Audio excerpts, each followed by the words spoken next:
Hello guys, welcome back to our channel. Ang video nito ay magre-repat tayo ng Ivy, Hedera, Felix, Camouflage Ivy. So guys, ang itsura ng ating Camouflage Ivy. So gusto ko siya ilipat sa mas malaking paso.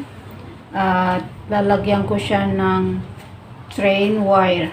Ito guys, nabili ko last 2 weeks. So, gusto ko na siya iripat sa mas malaking paso.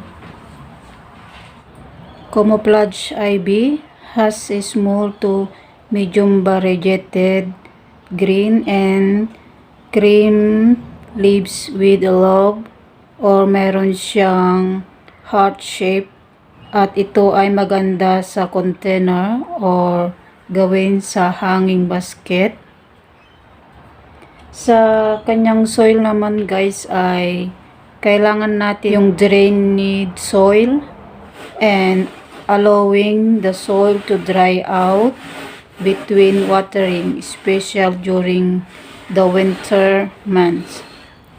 At ito guys ay magandang ilagay yung position sa medium light lang and low light to make foliage may return darker.